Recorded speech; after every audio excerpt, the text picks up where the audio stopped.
production team stay telling us to clap, and I just don't know how I feel about that. Anyway, good morning, good afternoon. How are we? I'm good, thanks. How you doing, Jones? Well, like, yeah. we'll skip the formalities and get straight into business.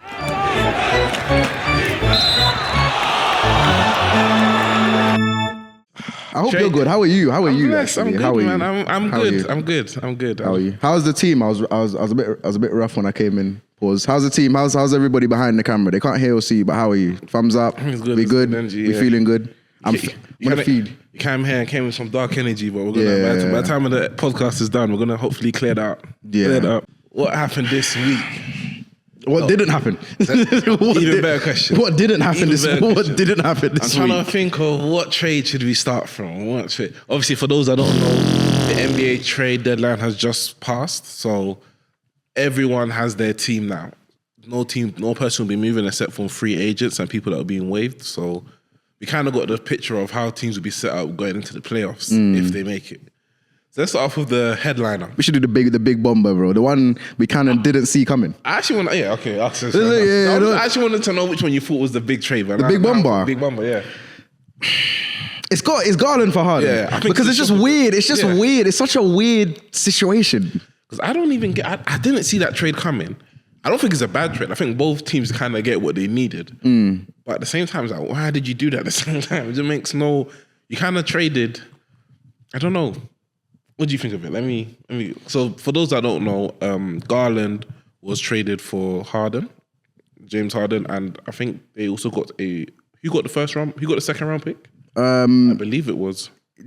Clippers sent a second round pick to Cleveland. Yeah, second. Which is just even... Which makes no sense because you normally send it if you're taking an older player. But, you know. My opinion around this is...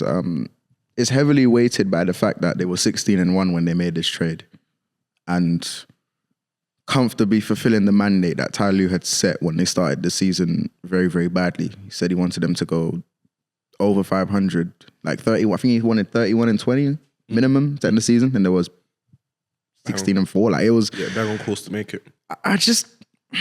And Harden said he didn't ask. So I feel like this is the kind of trade where it's so weird.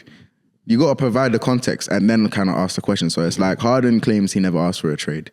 They were playing well, improving and climbing up the Western Conference ranks. They had a play style. They'd got rid of Norm Powell, so I didn't think they would try and move another scorer like Harden.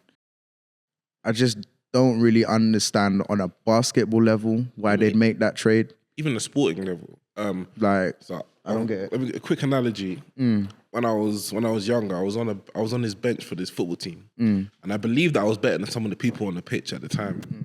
And then I went up to the coach. And I was fuming. I said, "Why aren't you playing me? Why can't I get no game?" He said, "Don't change a winning team." And that always stuck with me. Why would you change something that's working? You're 16-4. You've got a championship. Even though you don't feel like you might be the favourites in the West, you still have a team that can compete to a level. The West, you have no idea who's coming out the West. You could easily come out the West if you get the right matchup. You could come out in the first round if you face the wrong team at the wrong match at the wrong time in the playoffs. So I genuinely didn't get what made them feel to trade Harden. That's why I don't believe the fact Harden didn't request the trade. But I felt like Harden might have pushed for a trade. He might have not said, he might have done the Giannis thing. Like, he doing technicalities. I didn't ask you guys to trade me, but if you guys don't trade me, all of a sudden, my ankle hurts a bit. Fat suit, my bro. ankle hurts, yeah. Do that man remember Fat Suit when they ran for Fat Suit Harden when he was trying to get out of Houston? So I don't genuinely believe that he might have not asked for it, but he must have pushed for it because it's not. You don't change a team that's just all of a sudden winning. That's changed it around, that went from bad to worse. Like, if he was going to do this, he should have done it earlier when they were actually bad, when they were beefing with CP3, when there was no chemistry, there's no cohesion. But now all of a sudden, the team's actually doing well. You want to move to Cleveland? I hear the East is weaker, but still at that, I don't think that's the reason. I think there's more to behind it, which we'll find out in the podcast 3 years from now. I'll ask you a question that I didn't want to ask you because I hadn't finalized whether I was going to try and trade Kawhi to you or not in fantasy. But for those who do remember, for those who were there this summer, there's reports that Kawhi and Uncle Dennis were back at it, and that the Clippers were doing some shady stuff on the books in terms of the free agency and the contracts and the amenities, we'll say, that they were offering Kawhi and his camp in exchange for his signature, as he was a highly sought after free agent after winning the ring in 2019 with Toronto. A lot of people wanted him. A lot of people were in for him. And he signed with the Clippers. And obviously with Steve Ballmer being the richest owner in sports, he had the money to, run some stuff. Yeah.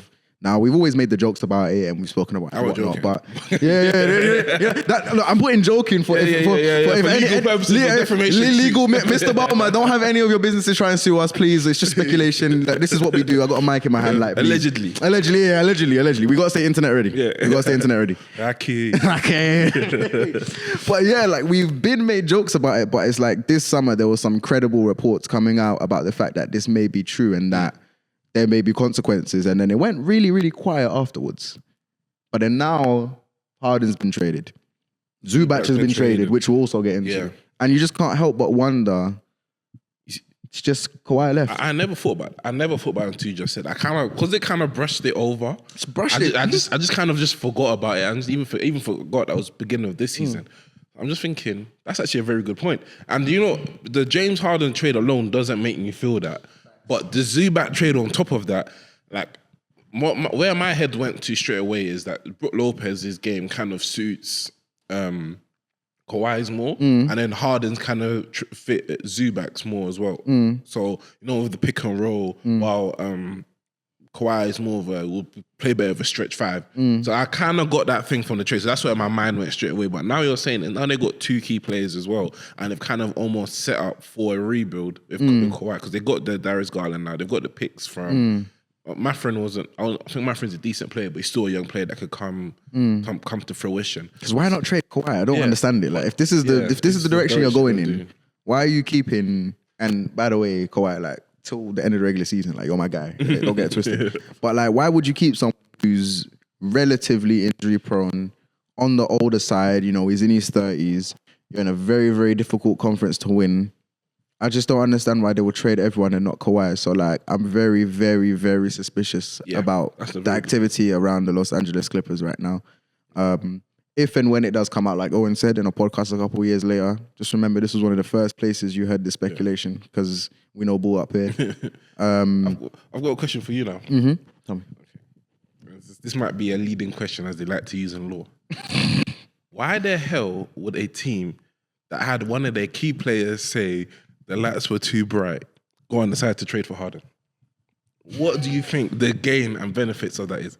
Because please, I get the style of it. Don't get it twisted. Stylistically, I get it. Pick and roll. You've got two great centers. You've got a skilled center in Mobley. You've got a center that's a robust center in Jarrett Allen that's ready to do that pick and roll, to set 100 screens and drive each time. I'm only get the ball once or twice. He's happy to do that. You've got one of the top two, I'm happy to say top two shooting guards at the moment in the league scoring at a ridiculous clip. But the issue has never been regular season. It's been playoffs. So now, why the hell do you think they traded for Harden? What experience do you think he can bring? That's a very good question, by the way. It's a very good question. If I'm Cleveland, let me put myself in the shoes of a Cleveland exec that's trying to get himself to make this deal. What do I know about this team? You're good in the regular season, or somewhat good in the regular season. I get to the playoffs and we just get punked. We get holed by somebody.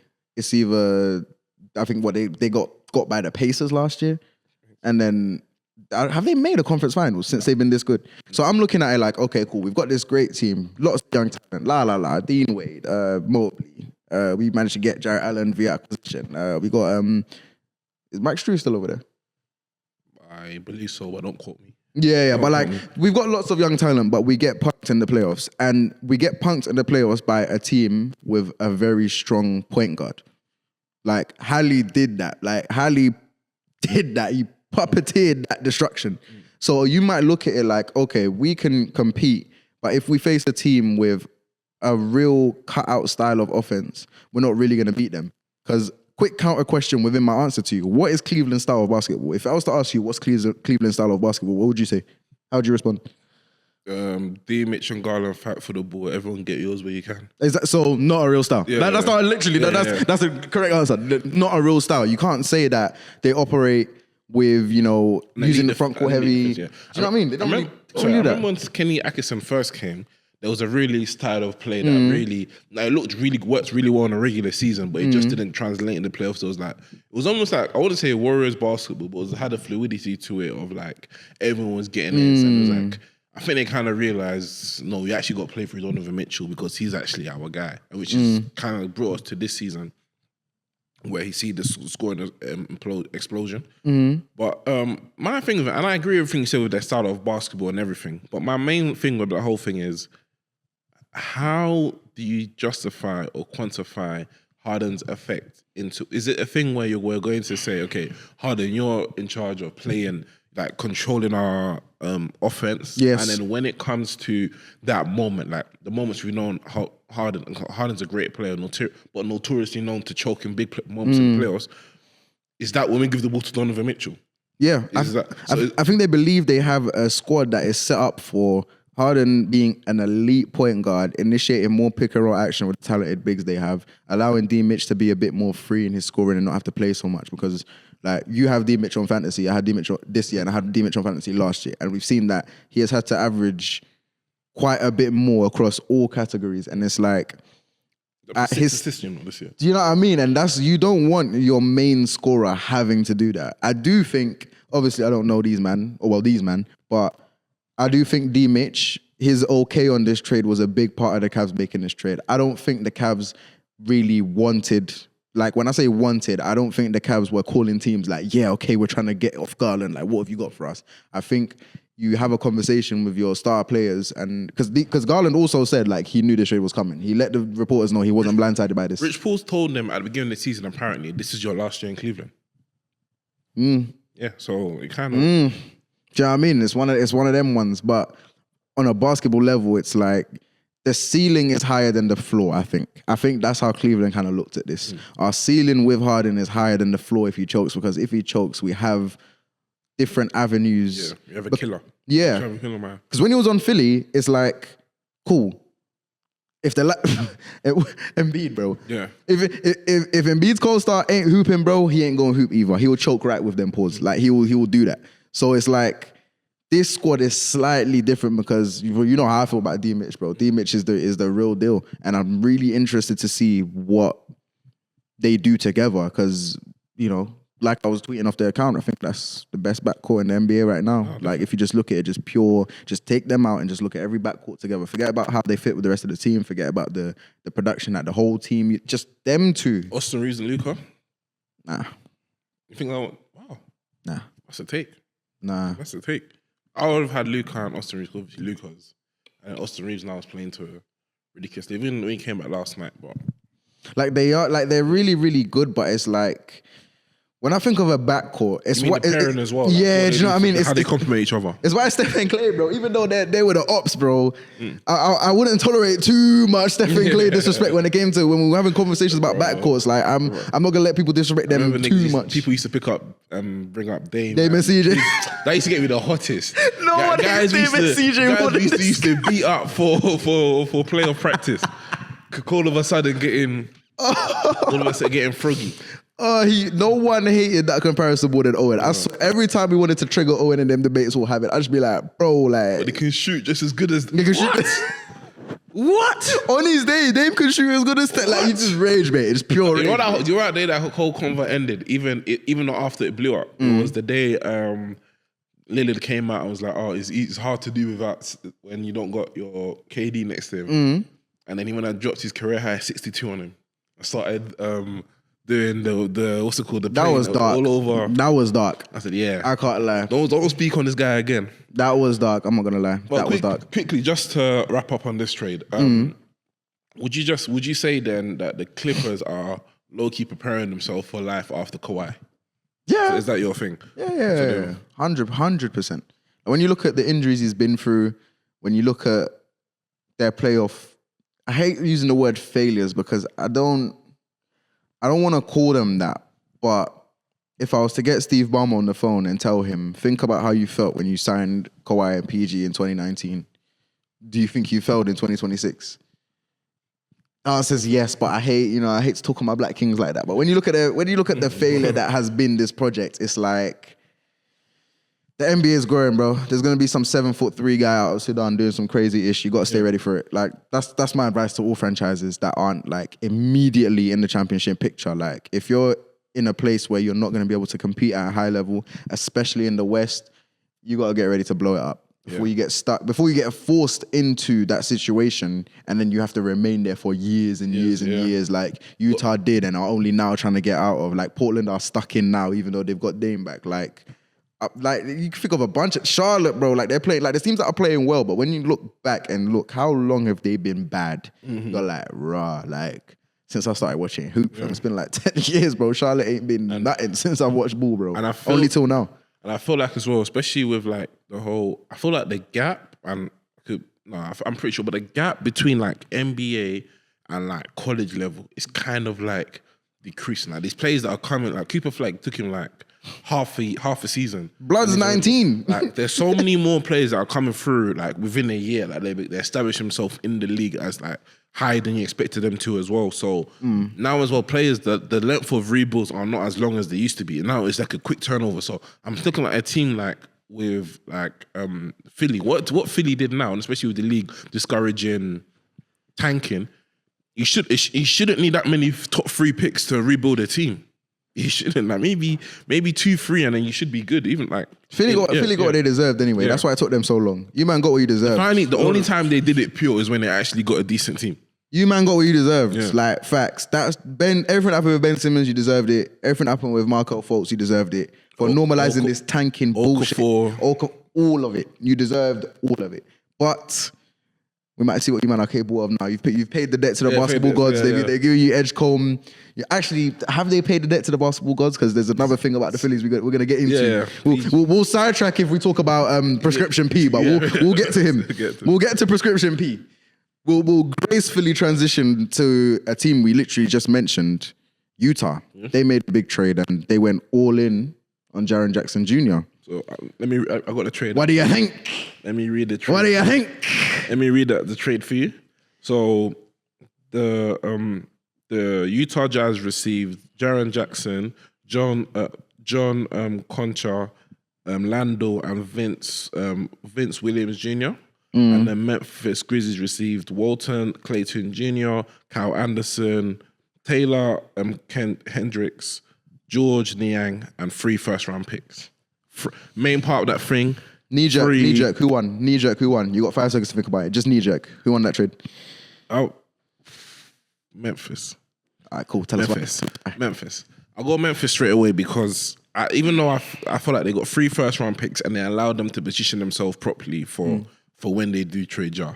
I feel like I kind of said it a couple of weeks ago as well, but if they wanted to actually get a decent value for Ja, they got to trade JJJ, get as much haul as they can for him, and then Ja, you kind of got to just settle out what you can get. I feel like if they traded Ja first, then it would have lowered the price for JJJ because they know that they have to get rid of him. They can't force him here. And at some point, he's going to get disgruntled because he's a player that's approaching his prime or in his prime. And making him go sit through a rebuild that could take the next couple of years, it's just not it. So the fact they traded him for, they got him for peak value. And now whatever they do get for Ja, if they can get another like first round pick and a decent, or even a decent... They got 3 of them. You're talking like four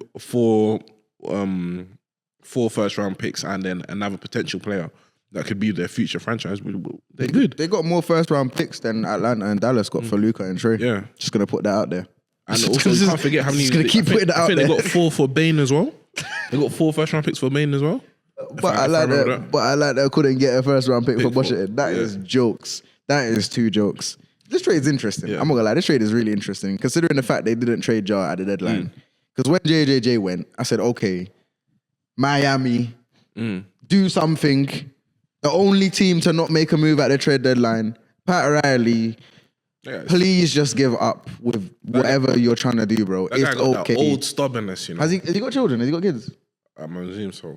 Like, just give it to let your children. I don't know. Like, I don't know. This lackadaisical behavior in the market has just been crazy. I just think he's stubborn. I feel like he comes into negotiation. But for who though? We laugh at the Warriors, but who is on the Heat that you refuse to give them up? Who have you even got like that you're refusing to trade? That you're not trying to go in for free agents, so you're not trying to sign people. I know it's not Hero. I know it's not Guitar Hero. I know it's not. It's either, to be fair, if they want to trade someone, if we're being realistically, they got to trade Norman Powell or Tyler Hero.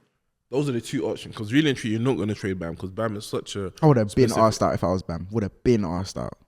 You say that now though, until they trade you to Utah. You go from Miami to Utah. All of a sudden, championships aren't that important no more. Just because they can just do that to me. Like, let's say hypothetically I'm an NBA player. Because they can just do that to me anyway. It's like, you man, use your like autonomy as a player against these teams because they can just send you anywhere. Memphis. So honestly, in regards to the trade that has just happened, you got to ask yourself what their direction is, especially without trading Ja. Because I do like the fact that you get some first round picks back. I like that the trade isn't just two players. You know, you've really traded a good amount of players along with Jaren Jackson Jr. And you've got I mean, I'm not entirely moved by the list of players as I read it here. You know, like they got Walton Clayton Jr. Big up you. Kyle Anderson, Slow-Mo, Taylor Hendricks, George Niang, It's more the first round picks. I think the Memphis were just happy to get their first round picks. I'll be real. Like, I'm sure they would have been happy with any amalgamation of players. Okay, so I want to ask you a quick question. Yeah, if I'm trading JJ, I want to start a rebuild. I'm trading JJJ, Bane, and Ja. How many first round picks do you think would you want to accumulate for you to say, you know what, I did a decent trade for the three of them players? For the three of them players, yeah. So 3 for Jaren Jackson Jr. seems about right. Without knowing that, yeah. So just free them back. For Jaren Jackson Jr. Are we assuming that there's players involved? Because the trade becomes weighted depending on the players you send me. Because like, let's say I trade Jaren. Let's say I trade up. No, but let's just say I'm trying to do a rebuild. So I'm trying to say players that will be comfortable for I don't want to. So expiring contracts and picks only. Yeah. Cool. Jaren, I'm gonna want 3 to 4 picks. Give me an accumulation of it. So between the three of them. So I want 3 to 4 for Jaren. Bane 3, really and truly. If I can rob a team and get 4, that'd be great. And then Ja 4 as well, man. He'd be doing too much dumb shit. So between the 3 of them, yeah, I'm looking at. I want over 10 picks minimum for the 3 of them. Okay. Minimum. Okay. Minimum 10 picks. That's an ideal scenario. Yeah, ideal scenario. I want minimum 10 picks. Okay. With the majority of them being first round. If it's gonna be second round, then I want like 13 picks. Like, you're gonna have to allow all of that. Let's say they kind of know you want to trade Ja at this point as well. So, but let's say, at the moment, they've got 7 round picks for JJJ, first round picks for JJJ and Bane. I feel like they've done decent. I'll be happy with that. Yeah, I feel like even if they were to get maybe 1 or 2 for Ja, they could still put their head up and say, look what we got. And they get a decent play in return as well. Yeah. Then you kind of see that, okay. For a big man who can't give me more than 7 rebounds a night, like, I'm happy. I'm happy with that still. But let's look at Utah though. It's because Utah, I feel like, at the same time, even though I say Memphis won the trade, I don't think that Utah necessarily, because they've been in that rebuild process for a minute now. And they've got Keontae George that's made a massive step this forward. Marketing, remembered he's an all-star this year. They've got I always forget Walker Kessler's still injured. He's just chilling. People forget they got Walker Kessler. He's good. Filipowski. Oh, he's good. Filipowski. Oh, I'll be watching you. He's good. He's backup center. He's playing well as well. He's good. He's got actually now with the Kessler injury, he's kind of been a blessing in the side because he's had a whole season. Good shot maker. He's a good shot maker. Season to kind of develop and actually get regular playing time. So even if they do decide to trade one of these big men, they kind of got they've got an abundance of them. Or if they decide to move Markin into the 3. Collier is good as well. Collier is good. See, Collier's played 48 minutes the last 2 games. Fantasy gods, like, what the hell? Like, can you allow it? Sorry, I know we're talking about real life basketball, but like, can you allow it? Like, I'm in a title race with someone and you're playing Collier for 48 minutes, 2 games in a row. Like, can you just allow it? Sorry, back to what you were saying. Nah. Owen has been pissing me off, bro. I swear to God, it's been pissing me off, bro. So I feel like they've kind of, especially Danny Ings, have been accumulating all these picks, and he's finally kind of used it to a player that can actually elevate them to the next level. I'm not saying from a talent base that I think necessarily they can be contenders or anything, but I feel like now they have a punching chance inside the West. Barring OKC and even Nuggets are kind of falling off with this thing as well. There's no real favorites in the West. It's who you get and what you can do and what type of matchups you can make up. So especially now, matchups. I think they can be a point playing 3 7-footers that only one of them can't shoot, and then at least two. You can JJJ. I still put JJJ in the elite bracket of rim defenders. Obviously, we still got Kessler. You want to put him there? It's about his. Yeah, that one. The thing is, and he's still living off that. I completely get why. As soon as you said it, I was like, I know why Owen said this because I remember as well. But he's not that anymore. If you've got Kessler and that is your secondary rim defender, that is great. Not many teams have that. Plus, they still got that Fitbreski which is a great run. Okay, it can be elite help. I see. Let's just put it down. I see where you're going with that. Just for point's sake, let's put it down to elite help. See where you're going with that. So that now they can play. Let's just break down the lineup for next year. They can have Keontae George at the point guard or 2 guard. They can, if they choose, Stone and put Collier. Let's just go Collier. They can't even play together. I'll be real, but let's go hypothetically. Just so let's go Keontae George, Collier, Markkinen, JJJ, and then Kessler. And then just develop Ace Bailey, bro. I even forgot about Ace Bailey. Because he had a quiet start to, and the reason why he forgot is because he had a very quiet start to the season. But even if you want to swap one of them out, probably I like your lineup. Bring him off the bench till he's ready, bro. Bring him off the bench till he's ready. Markkinen can play two guard. Bailey's at 6'10". You got like a 2 guard that's like, you got a tall team now with a pass first point guard as well. Like it's conducive to win basketball games, but you just got to see it work out first. But I'm really looking forward to seeing Utah next year and see what they can do. Fingers crossed, bro. I love seeing a team that was just meaty start doing something, bro. I love seeing it. It's just like, bro, you man have been building and building. And the thing is, they have good fans over there. There's one thing about Utah, bro. They got a good fan base over there. Like the crowd, when the games are close, the crowd be crowding, bro. The crowd be crowding. I think, but they're really trying to pick. They're really trying to make the most of their. I think this year is their last pick they have. Even last night you saw it. They were up.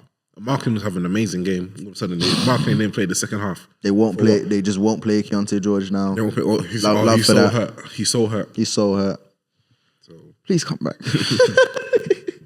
But it's an interesting trade, that one. That one was one of the more odd trades that I saw when we were in the deadline. I was just like, well, that's a bit weird. Especially not trading Ja. It's like, so well, what are you guys really? If they wanted to get the most for JJJ, they had to trade him first. Because if not, they know that everyone is common knowledge Ja's on the trading block.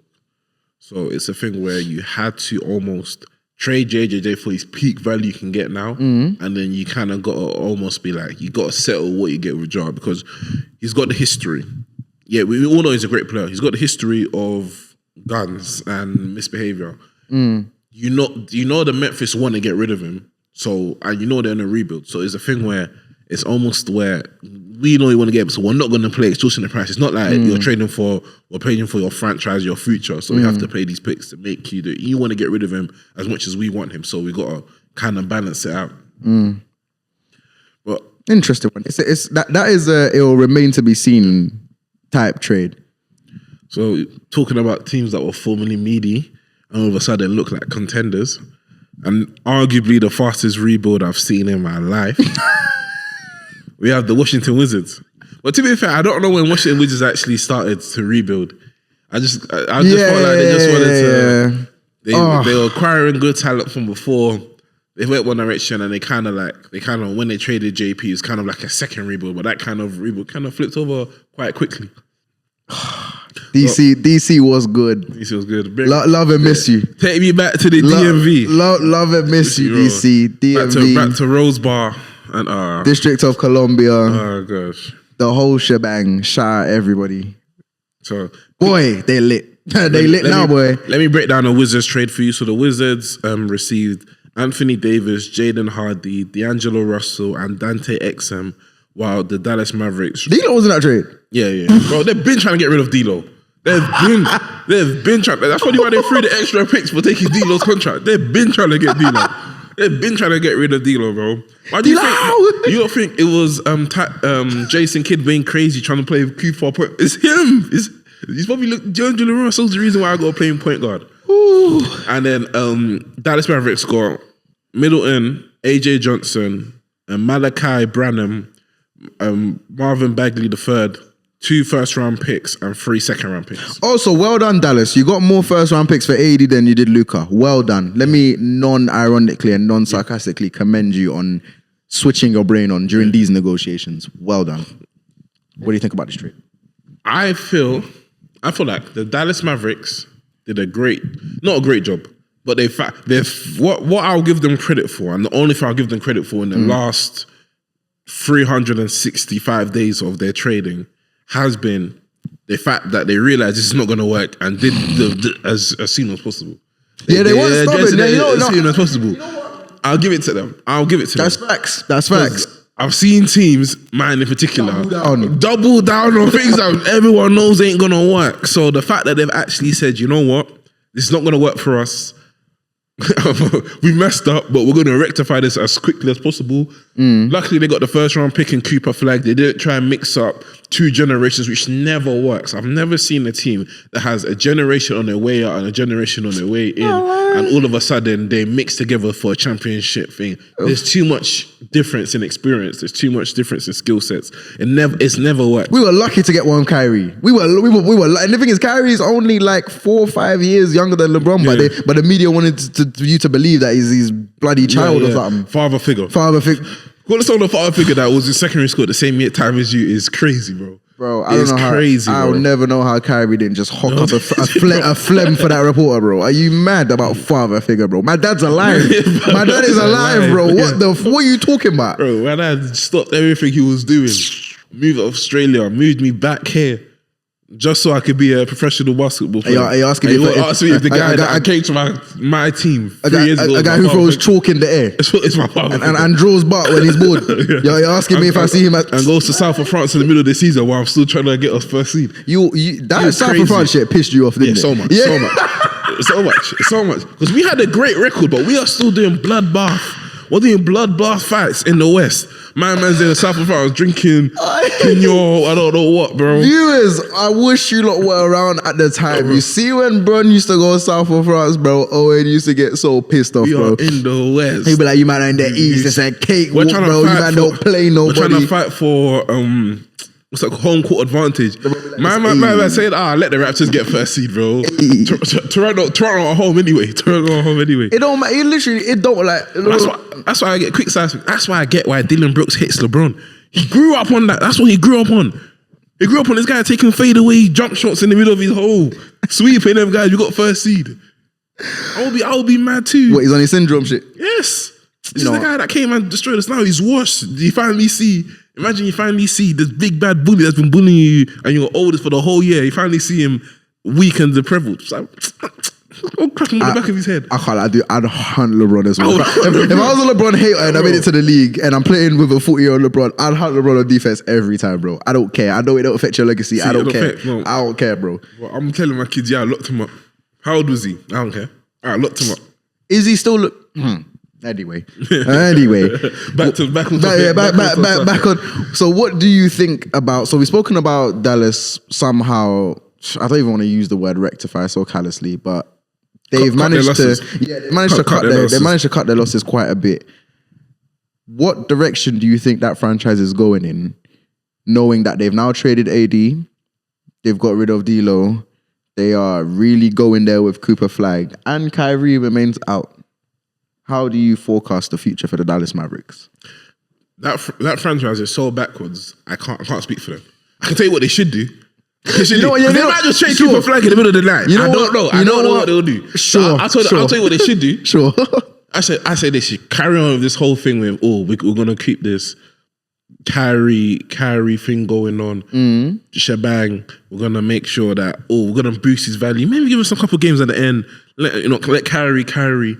Beginning of next season, or when some team has kind of underachieved during the playoffs, we then go and say, you know what you could do with a Kyrie.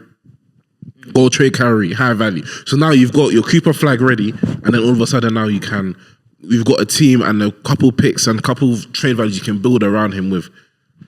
So yeah, that's what I got for. just complete to the rebuild. I don't see this Cooper, Flag and Kyrie thing working unless they get significant players as well. I don't think that team's good enough to compete in the East, let alone the West. Like you referenced before, do you think Cooper Flag's been playing the point guard out of necessity or because D'Lo was just crazy? Do you think like when Kyrie comes back, that he'll look to play him at the 2, 3, maybe 4, or do you think this point guard gimmick is going to continue? It depends on how well he develops inside the role. He's got like a whole year to kind of develop the role. Very true. I feel like every team now you would prefer if you can get a 6'7" guy that can play point guard, you'd love that because it kind of gets rid of the defensive. How do I say defensive fragility tendencies, fragility of a 6'1" point guard that can't defend a 6'7" point guard. This example, Luka has a lot easier chance if he's guarding someone that's 6 foot. For something, just want okay, if the person's nippy, whatever stuff. I was just about to say, don't let them be fast. Yeah, okay. Don't let that person. I picked the wrong. I picked about the first 6'7" guy that came to my head, but the premise is still the same. No, I get you. You get what I mean? Like Hallie is held to guard, bro. Yeah. Like Hallie is held to guard, bro. 6'5" point guard, like, shoot over you. He'll do the no look pass. That isn't really a no look pass. A 6'1" point guard could do, and he's taller than them. So it's to that degree. But yeah, so I would. My point was. What was my point again?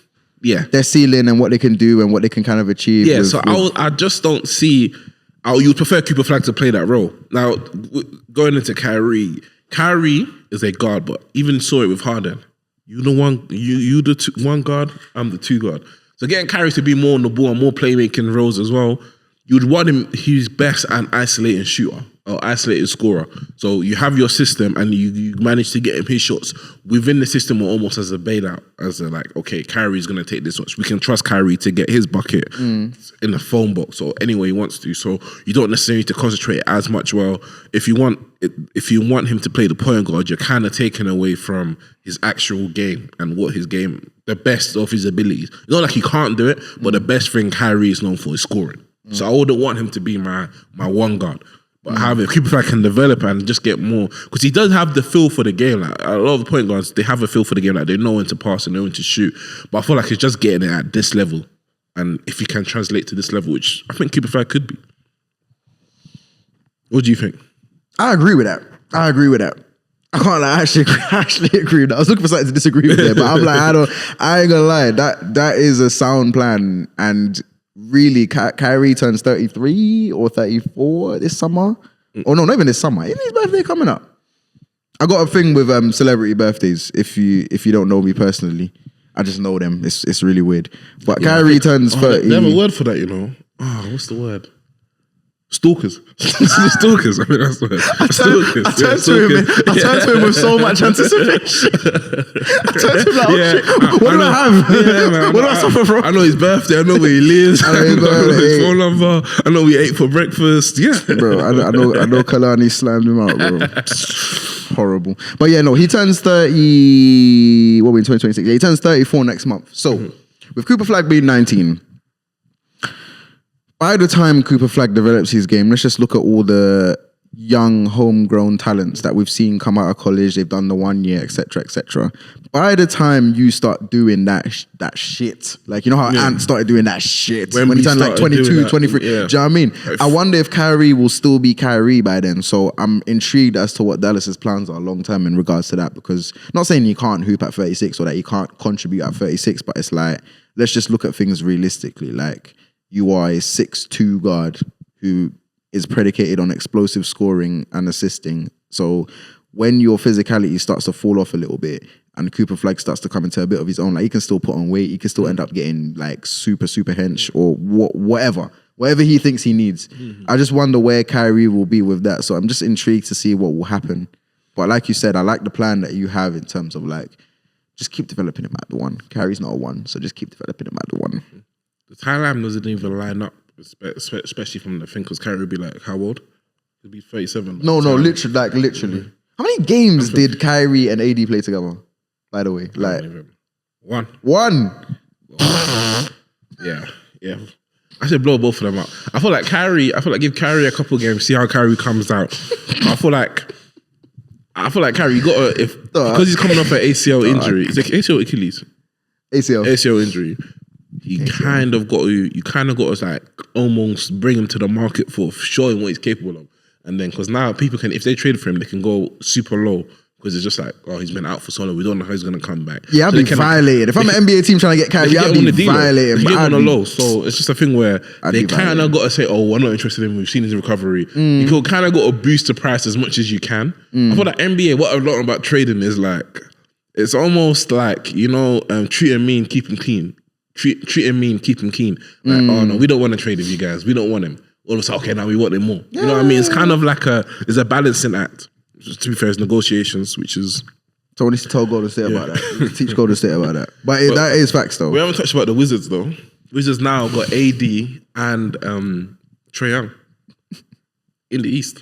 That is on paper, plus the young core of Keyshawn George. They got hella niggas, bro. It's lit. Trey Johnson with the blickers. Yeah, the blickers, Trey Johnson. The unconscious shooter. No, yeah. Nah, listen. Hey, DC, I'm coming back. DC, I'm coming back, bro. Don't say that I wasn't coming back before. Because DC knows I was coming back. But, bro, I need to, they are up right now. Rose Bar lit. Like you said, one of the fastest rebuilds I've ever seen because it doesn't feel too long ago that, like, Bill was just getting paid to do whatever he was doing. Obviously, he led the league in scoring that 1 year. Don't forget the Porzingis and Kuzma thing they have going on. Hey, DC. Dark. Good stuff from the front office there. Good stuff for the front office. Like, they traded... deep it. They traded JP for CJ and then flipped CJ and Kisper into Trae Young. Like, that's kind of crazy still. I ain't gonna lie. Even though I'm happy about the trade, you know, I got to put my hands up. I'm unbiasedly. That's good business. No, why do you know I'm saying like this? I'm saying like this. I'm like, bro, I hate to admit that that's good business. I ain't gonna lie, that's good business. It's good trade. I think it's, but I don't think it was as intentional as they. No. I think they just did something and they happened to be in the right position at the right time. I wouldn't put it down to amazing GMing. No. What I'll do give them is they saw opportunity in the window and then they seized on it, which is sometimes all you have to do. And I like them trading for AD. I like them trading for AD because who are the premier big men in the East? Let's just go off the top of our heads. Who do we know? And I think Jaren Jackson will start to enter that bracket maybe by the time next season. What, Cat? I would say premium. Yeah, good. I want to say premium. Good. I want to say premium. I feel like he's not on the level of... No, I'm listening. I think he's on a Jalen Johnson, but Jalen Johnson is moving onto the next level while Cat is kind of like... He's just a tier below them, to be fair. So there's an opportunity there, and it's like, I was deep in it. I think I randomly said it to the group chat last night. Randomly, I was like, wait, he's going to get to play the 4 because Sar's a 5. Or Sar's going to play the 4. And they're going to... Knowing what I know about AD's play style and what he prefers to do, he will probably play the 4, but they will alternate as and when. Have rotations that you might have to play the 5 or some rotations. Yeah, but it's like you can shoot, you can hit a 3. Obviously, your jump shot's not as good as it was in that year, but you are a decent shooter. We have to kind of respect it. And then Alex Sarr is a stretch 5 who is like a really good shooter. So I'm really intrigued to see what their front court's going to look like, especially when you look at who they've got at the 3. You know, they've got Bilal there. Yeah, they've got Keyshawn George there, who seems to be just an all-round stud, bro. Like, I was impressed when I watched him when we were in DC, but he's taking the steps, bro. Like, he's really good. You got the ball in his hands a bit more. And that's why I think they even had the idea of trading JP in the first place. They saw Bob Carrington. Yeah, still got Bob as well. He's the one that impressed me when we went to sort of. But Bob was hooping. Bob was hooping. So they have a lot of players then. Maybe that's why they thought to move on from JP, because they're probably thinking, okay, we've got a bunch of young boys who are like really, really young, like maybe between 19 and 22. And then JP is what our age is, like 26, 27. You're probably thinking, okay, cool, we've got the contract there. We've got the players here. We probably want to go all in on a big star. So let's trade for the expiring contract, CJ, and let's do that. Get an expiring contract, and then maybe try and move that contract for someone else. So it's decent business, and even on a basketball level, like they have a bag of potential over there. A bag. I'm even just thinking about the lineups they can make, and if all. The biggest part is the players need to take a step. This is the Wizards believing very, very hard in their young core. Believing real hard. Like, they've seen something and they're like, okay, we are going to trade for someone. Because think about it. Think about a trade from like an aesthetics purpose, a basketball level, a sporting level. Trading for AD is a crazy thing to do. Yeah. Especially given his age as well. Yeah. It's serious intent. It's like, we are going to try to do something ASAP. Now. Yeah. So I'm intrigued to see what's going to come out of that. What do you think their ceiling is for next year? Because I think we agreed last night in the group chat, like they're not going to do nothing. Yeah, I think that's going to touch on quickly. I think they're going to shut that shit down. because this is their last pick. This is their last pick they own. I think they've traded away all the other picks for the next foreseeable years. So this year they're not going to play. This makes no sense to play Trae Young and AD because you're just worsening the pick you're already going to get. But then barring that, I feel like in the East it's such an open because you've got your Boston Celtics. Tatum will be back by then. Then barring Tatum. And then there's no other team that's actually established themselves in the East to the point I would be like, especially with Giannis look like he's leaving next year, which we'll get onto shortly. The East feels open. The window of the East still is. We kind of like narrowed it down to just 1 year, but barring that, like the players still got to recover. The teams that they came to, so like the team that Dame's not even out of the box no more. Pacers, they've just acquired Zubac. They've got rid of Mathurin. They still got Spicy P, but then Halliburton got to get back to fitness as well. So the window it's not just 1 year. It's just like the teams that were actual contenders and they don't look the same no more. So I wouldn't put them in a contender bracket. But I'm definitely putting them in. We're gonna start some shit. Exciting. We're gonna start some shit. Exciting. Don't think it's gonna be sweet. I think they peak, like upper echelon, great season. Eastern Conference Final. Yeah. Eastern Conference Final. That's the peak. I feel like if they get to a conference semi-final, it should be all right. First, obviously, you do got Trae Young there, but the core run is kind of young, so it's kind of like giving them that experience. If they get one playoff series win under their belt, then I'll probably give it like, yeah, that's good for the first season. And then later on, contendering. Because the East is, I think even why Harden moved as well, the East is open for taking. Like, there's no... And like when I mean open, it's not like the West, where obviously the West is still not the West is not open itself, but the West is like you got to get through like the darkest team that's in like 8th seed. Like you can get like a team that could win the whole championship at the 8th seed. Bro, if the Clippers hadn't done what they just did, I was gonna say the Clippers were gonna make the playoffs and just give someone hell, bro. They were gonna give a good team so much hell, bro. I can't lie. And imagine next year as well, your team like the Warriors. Imagine Warriors now. We get someone like, let's say we get another elite wing, but we don't get a good big. We get Utah in the first round. We got to go against 4 7-footers. We traded for Luka, didn't have a big man, and then got worked by Ant and Gobert last year. Like, if you don't properly fill in the gaps, and you guys could have arguably have beaten Mavericks. That's what's so bad about everything. Like, it's crazy, bro. It's crazy. But the Mavericks just ran them off the floor, bro. They had 2 cards that they were breathing like dogs after, bro. Ran them off the floor. Now DC is lit. I can't lie. It's lit. I want to go back and see what that looks like in person. I want to see the one lit. It was lit when I went, but I want to see the one lit. I want to see playoff atmosphere type vibe at the one. You know what I mean? Because we went on DMV night or students night. Yeah, we were at HBCU night. HBC, You got to say HBCU night. I'm a black Brit, bro. We don't have stuff like this here, bro. It was lit.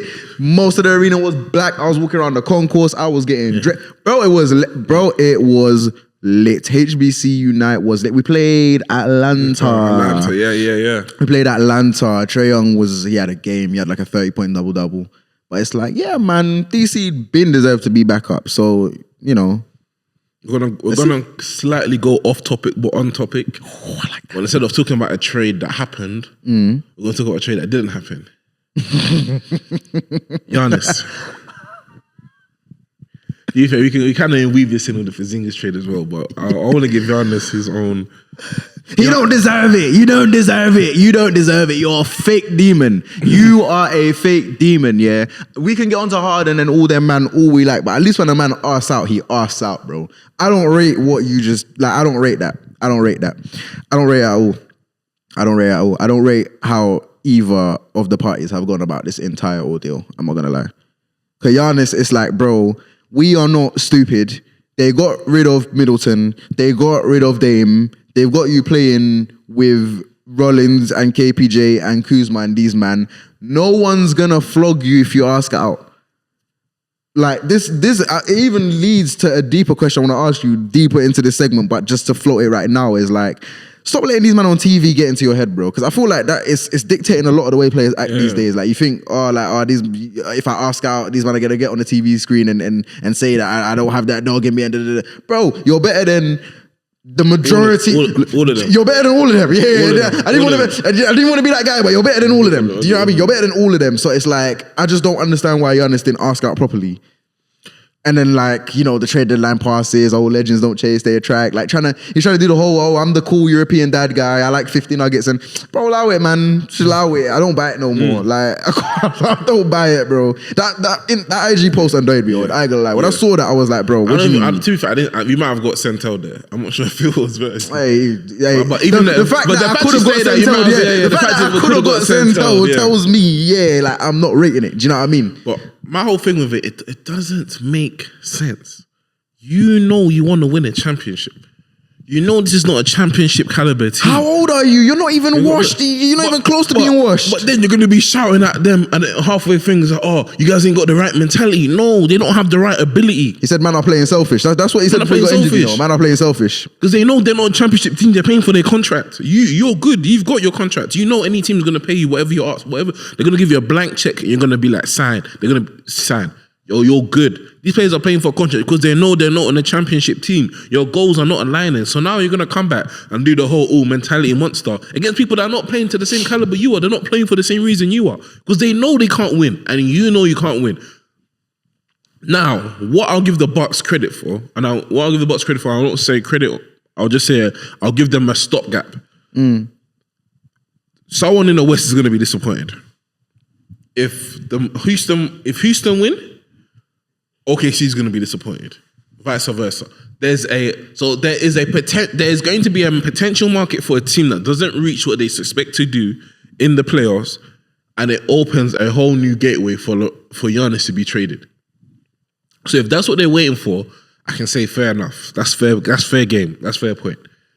However, that's a really good point. Not gonna lie. However, the Warriors gave you the best trade possible, bro. Oh, did they now? You could have been with Steph. Did they now? 4 first-round picks. I don't know what more do you expect. We gave you 4 first-round picks. We gave you a dog in Kaminga. Bro, we're finished. Yeah. No, I just had to turn. I was like, bro, we are finished, bro. That executive looked at that offer, bro. Draymond, bro, allow it, man. We ain't Draymond talking about, yes, it's cool.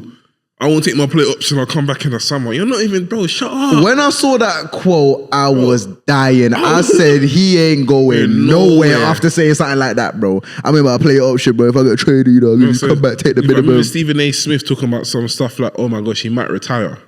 Who? Draymond, I wouldn't blame. No, he didn't say he might retire. Bye. He said he wouldn't blame Draymond if Draymond decided to retire because he said he's not living in Milwaukee. All right. Cool. Said, bro, all right. This guy's from Michigan. Bro, it's like literally down the road. Bro, it's not that much. Dog. Giannis, I feel like, do you think he'd have more urgency if he hadn't won a championship already? Yes, but that's the bit that makes, I think it should be the other way around. I think he's won the Bucks their championship. You're free, bro. You've given the city what they want, bro. You can ask out and Buck fans will be like, bro, this is you in the street, bro. I hear it. Do you know what I mean? I hear it. You came there as a kid. You said you want to win an MVP and a ring in the city. You fulfilled your promise. You're not a slave to the city, bro. You stop CP3 from winning a ring. You always be good with me. Yes, bro. You always be good with me, bro. You're good with you always be good with me. You're good with the league. You're good with everybody, bro. You always be good with me, bro. I ain't gonna lie. Now all of a sudden, but you wanna play the nice guy. You wanna play the villain. And I really thought when he booed his own fans, I thought finally he's finally putting on. Yeah, we're talking about that, bro. Playing the villain role, but now it's like, I don't want to request the trade, bro. Come on. But that's I'm hoping that they're opening themselves for a potential market for a team that underachieved because someone has to underachieve in the West. There's too many contenders in the West.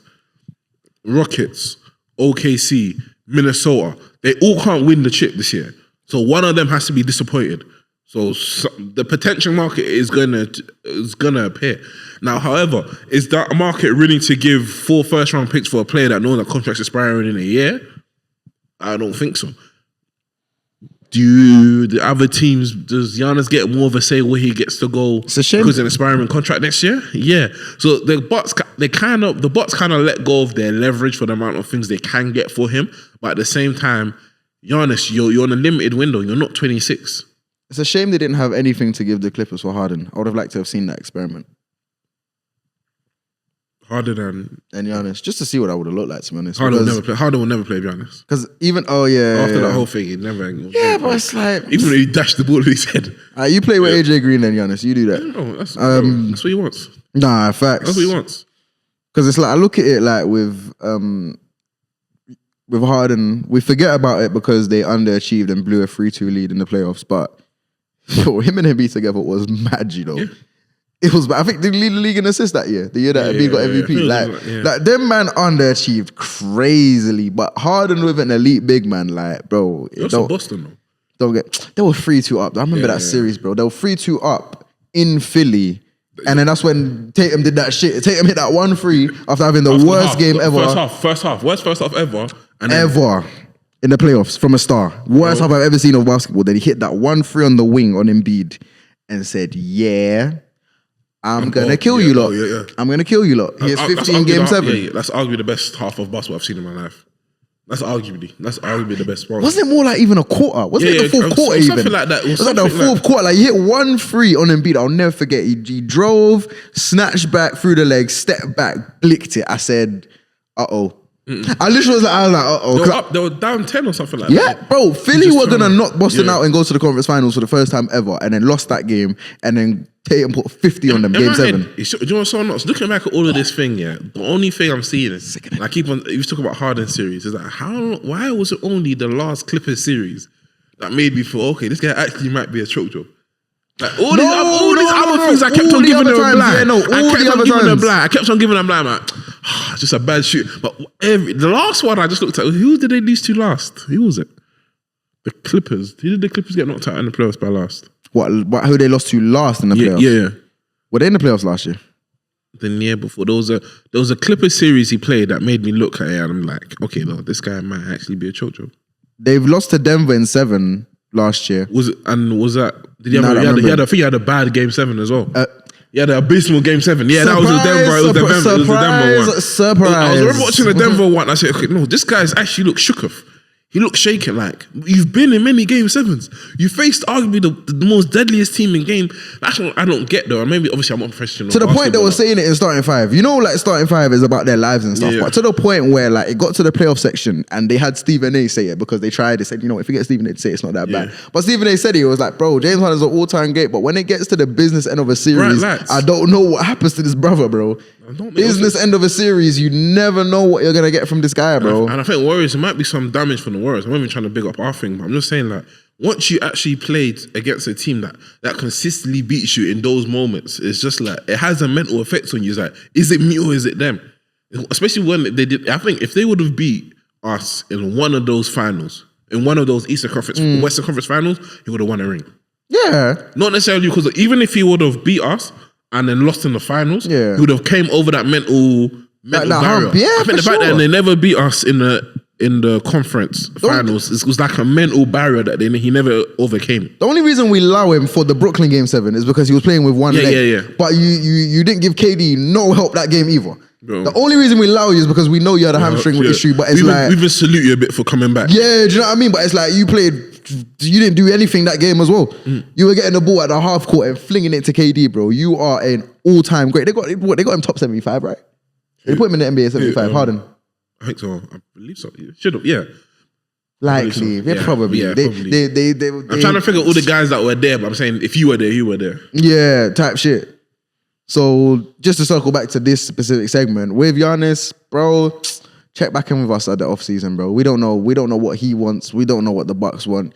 Like you said, maybe a team needs to flame out in the playoffs or go through a specific set of circumstances to be like, okay, we're going to push the button. So where would you want him to go? Okay, no, wait, because you're biased. This is the West. Where, if you were a non-biased, neutral fan, where would you want him to go? Who would you want to see him match up with? And who do you think would give him the best opportunity to win?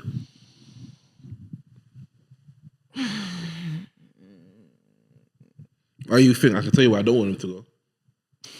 Where don't you want him to go? Timberwolves.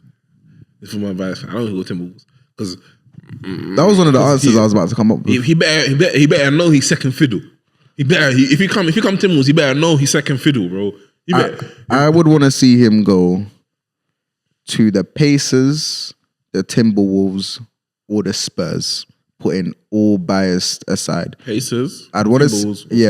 I'd want to see him go to the Pacers, not because the Pacers necessarily need him, but I just think him and Halliburton on the same team would just be absolutely unplayable. Surround him with some wings. They already play high-paced basketball, and we knew like when Giannis first popped out and was winning these MVPs and DPOYs, he would pick up the ball and in 4 dribbles be at the other end of the rim. It's the style of exactly. Sometimes 2. Do you know what I mean? The style of basketball would definitely suit him if they stay true to it. You know, you got some key players with, Neesmith, Nemhard, not my friend anymore, but he was a part of the collective, we're going to run up and down type basketball. And obviously, since they've moved on from Turner. It was Zubac now, which is, I'm saying that was an upgrade. I'll let you know for free. So Yeah. I'd try and repackage Zubac or something. Oh, okay. Or like, because you're not really going to get rid of.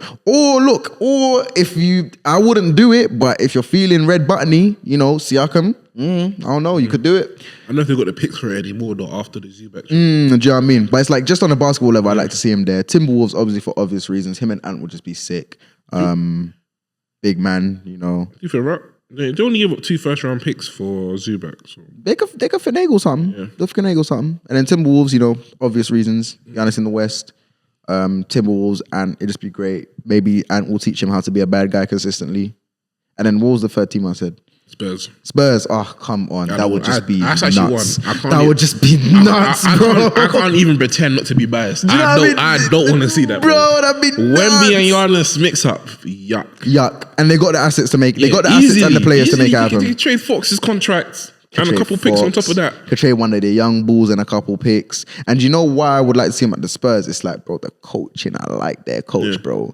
I like their coach. The light-skinned brother. I like the coach. I don't know. You know what? I actually don't know. Let me even doing the service of Google because I like your play style, but I don't know your name, and that's poor on my part. Yeah, that's poor on my part. But it's so funny as well. For a long time, when did he become official? Because I thought it was just Pop. He's a Pop disciple. Yeah. Then Pop got sick in it. Yeah. Because why he's good as well is because he's not just a coach that has a play style. He's a coach that is actively involved in the game. Yeah, and malleable. Hands in pockets, bro. I'm still traumatized from hands in pockets. I'm still traumatized. You guys need to work harder. Bro, we're down 50, bro. We got no answer for Jokic. Bro. Another coach that's Mitch Johnson. Mitch Johnson. Shout you out. I like your coaching style. I like the culture that you've built. I like that you hold players accountable in timeouts as well, because I'll be watching you in them time. I love watching coaches in timeouts now. It's my new thing. Because after going through what I went through with Darbenham, I said, let me actually see what these men are doing. Let me actually see what these men are doing in game. Yeah, you got practice. Yeah, you got the press conference where you got a bunch of cameras and you can say whatever. But what are you doing when niggas are not hooping and you need them to hoop? What are you doing? When we look at coaches, same way we look at bigs that rebound. Bigs that rebound, bro. That's facts. Bro, I'm looking up. That is facts. So Giannis, let us know where you're at the end of the season, brother. We're all waiting. We got another trade on here. We got the Zubac. The big zoo. The big Zubac trade. Big zoo. So we got the Pacers received Zubac and Kobe Brown. Kobe Brown is a really up and coming player, which I didn't think they would trade. But especially if they're going to start a rebuild. But then again, on the other side, they got Mathurin, Isaiah Jackson, 2 first-round picks and 1 second-round pick. Fantastic, especially if you have a Rico on the way. Well done. Yeah. Fantastic. Yeah. What a haul. I can't lie. Hearing you read it out loud, I've seen the tweet, but like hearing you read it out loud and I'm just deep in it, like asset-wise, fantastic return. Like, if it's hard to assess whether I like this trade or not because I don't know if they have to make this trade or not. I don't know if there's a storm on the way and they have to make it. If I'm assuming that, then fantastic. And then great haul. Obviously, Garland's got an injury as well. So if Kawhi gets suspended, Tank, I don't know. Hey. Huh? So you said if Kawhi gets suspended, I need that nigga. If he gets suspended and everything, then it's the thing where I don't know if they're on their picks this year though. They should. And I like the timing now because, like, let's say the league does drop the hammer on the Clippers. Like, trading Zoo for what you just got now would be a bit harder because teams would just be like, well, you kind of need this trade, don't you, buddy? You kind of need this. One thing I learned about the NBA and the trader, you kind of got to get ahead of the storm. Yeah. Because if the storm's there, the value goes down. 100%. They smell blood in the water, bro. 100%. I'm like, this trade is, don't really feel too much about it. It's just more, it's when I start seeing players in jerseys and stuff, in different jerseys, when I just randomly see Zubac in a Pacers jersey, and we'll be like, right, that actually happened. You know the ones like, right, like, okay. Just run that pick and roll with Nemhard and you good with me, bro. You good with me. I'm surprised you ain't brought. I was waiting to put that one last. There's a trade. I'm surprised you ain't brought up. Free at last. Oh, we free at last. We free at last. My boy is free. Giving me Zoom. My boy is free. Kaminga, I wish you the best, bro. I want to apologize on behalf of the franchise, on behalf of Steve Kerr. Go be the great you was meant to be in Atlanta. And then we got KP. I'm so happy. Are you? I don't even know if he's being sarcastic. Are you happy? Are you actually happy? We're contenders. We can win it all. Oh, we're fucked. We are fucked, bro. We are absolutely fucked, bro. You know, I didn't know if he was joking or not. I swear down, I didn't know if he was joking or not. But one thing, I'll put my hands up. I'm not going to get onto the front office. The front office, they put in a bid. They gave up Draymond. They gave up everything. They gave up for all our picks for Giannis. They said no. I can't move from my board. Now getting KP is crazy to me because KP can't play. He's not well. Like, are you happy with them not including Jimmy Butler in trade talks? And I want to ask you this as a basketball analyst and as a Warrior fan. Are you happy that you didn't include Jimmy Butler in that in trade talks? I'm really intrigued. I'm even like sitting up. I'm really intrigued to hear your answer on this. I feel like not necessarily. Like I don't really feel like it was a big. I'm not mad at it. I actually prefer it. I actually prefer they did it. Actually. 37 ACL. I would, if I prefer them, I would have preferred Draymond to go. So from the aspect of, if that was the turning point, if they said, I would have taken Butler and not Draymond, then I would have felt away about it. But if I could have traded to you, I would have traded Draymond. Okay, from that aspect, yeah. That makes sense. Yeah, that makes sense. If that was the breaking point of the trade, like Butler and Draymond, then I would have felt away about it. But I feel like they put up the right piece. KP's not had he just come off an Achilles injury. Obviously, he didn't tear it or nothing, but you're never happy when you hear Achilles near a player's name. He's got the POTS thing that's making him dizzy. We need him to play. Steph is out.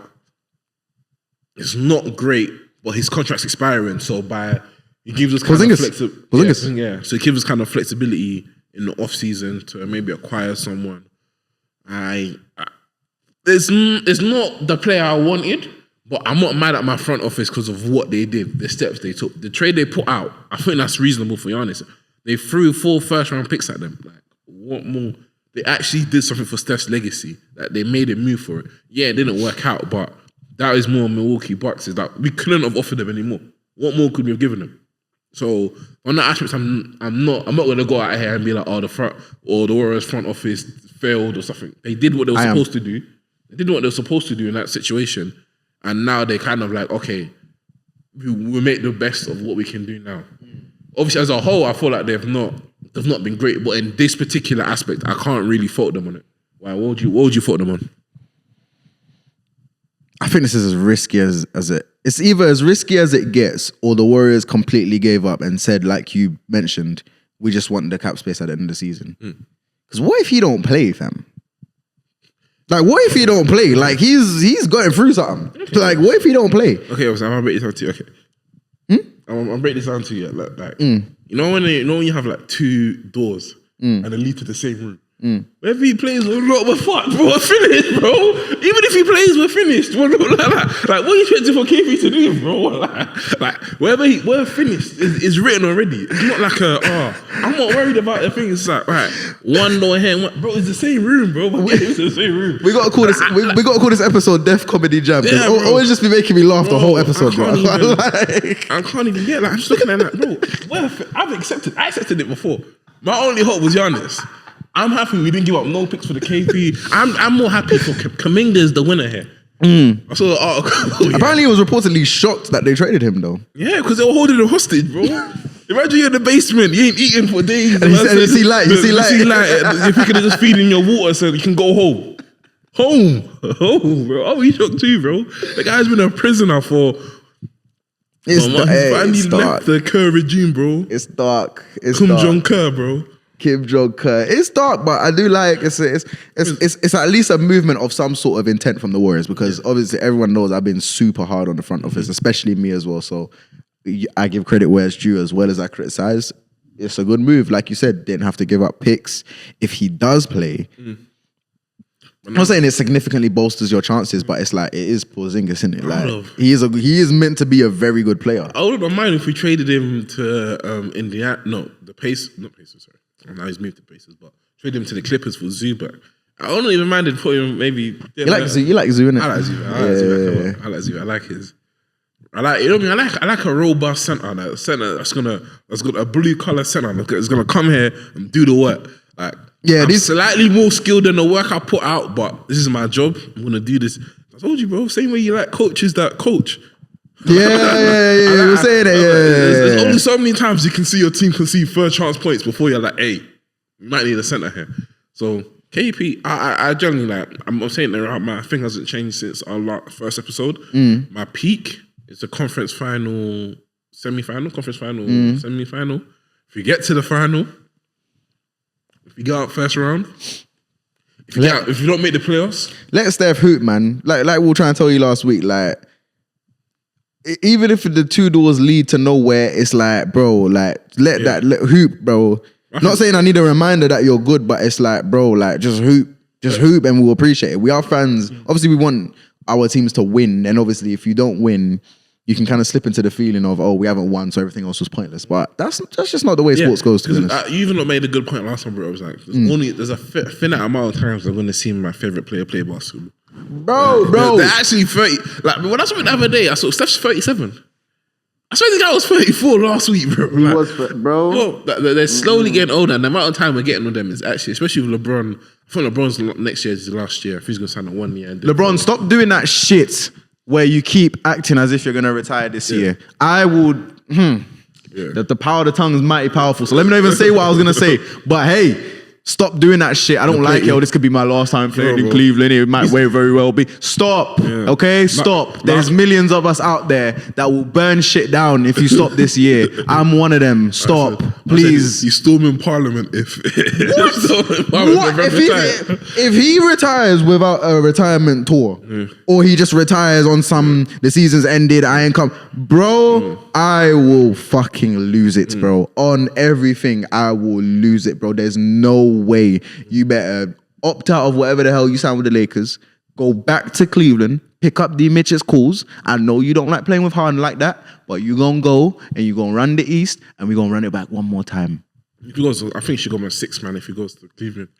Do whatever to get number 5. As long as you play well enough to get finals MVP when it all counts. I don't care what you do. You can go to Cabo for the whole regular season. As long as you're back for playoff time, because stop that. That's annoying. It's annoying. It's been annoying me. I've been keeping quiet about it because these men are all rivals and they're just gonna laugh at me. But this is my place this is my therapy. My place of sanctuary. This is my place of sanctuary. And just stop it.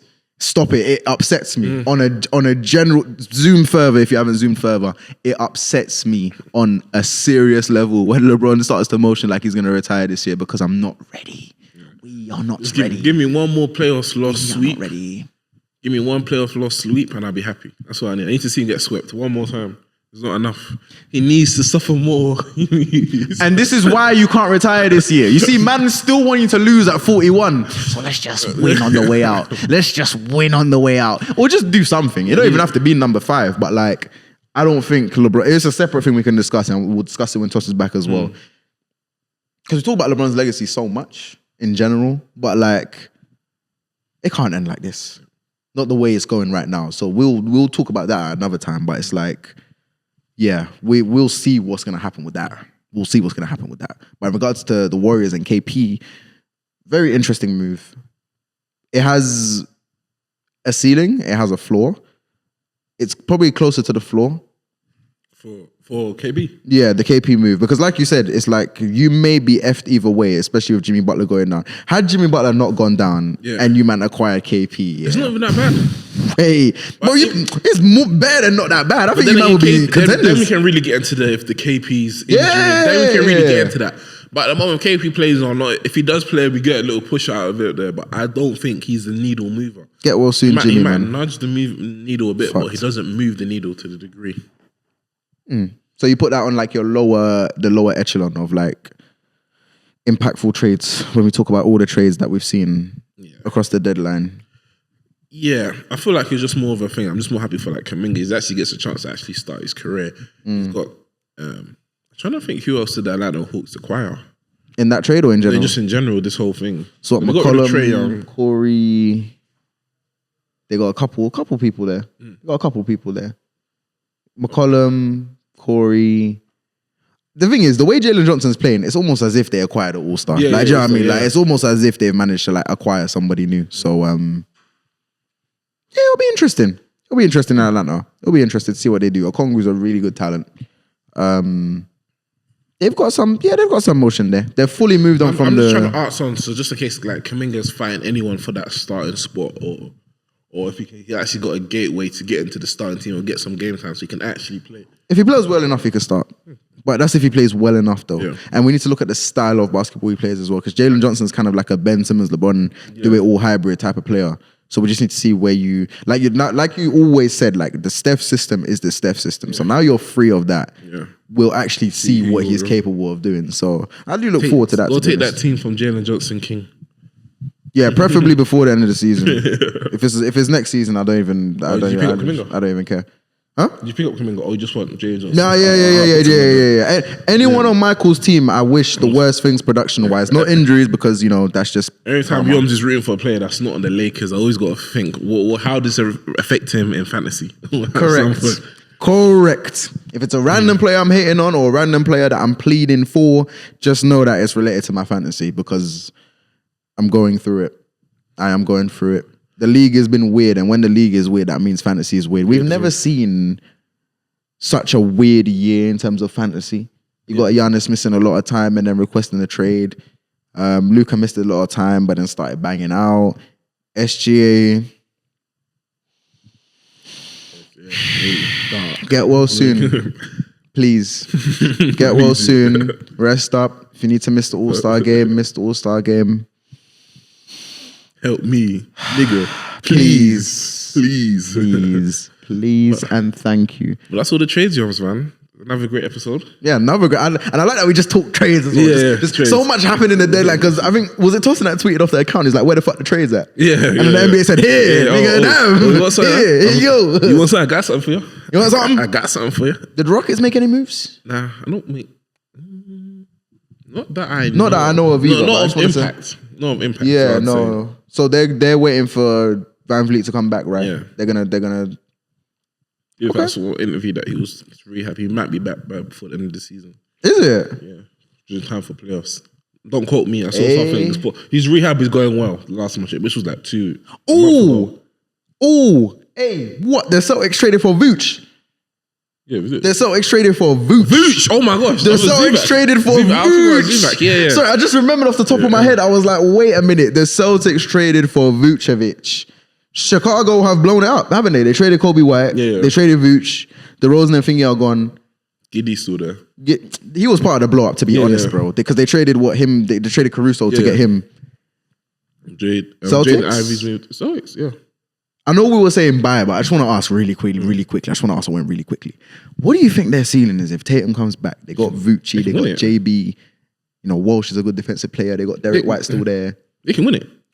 They can win it. Yeah, they can win it. I don't think they are, but they can win it now because they can come out the East. And if you can come out the East, you can technically win it.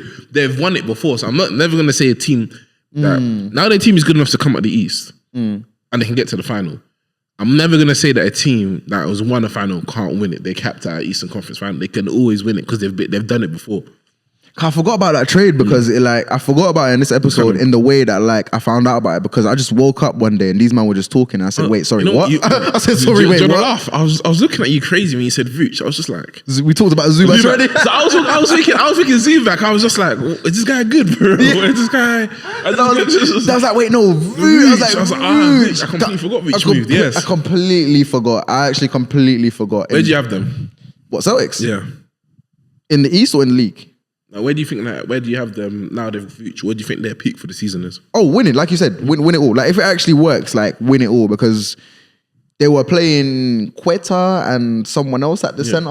After they lost Porzingis, so they've managed to get another talented big back. Yeah, he's on the older side. They're gonna have to manage his minutes quite a bit, but Vooch is talented, bro. He's talented and he looked like a good locker room guy in Chicago as well. Like when I be watching Chicago, it's like even the press conferences when they went on that whole run in the beginning, you can kind of tell that his mentality was kind of like Joe Mazzulla type, okay, we won this game, but come on, bro, we have to be focused. We're not gonna get lucky this game. Yeah, and they miss how many threes? We're not gonna get that luck next time. Focus. Facts.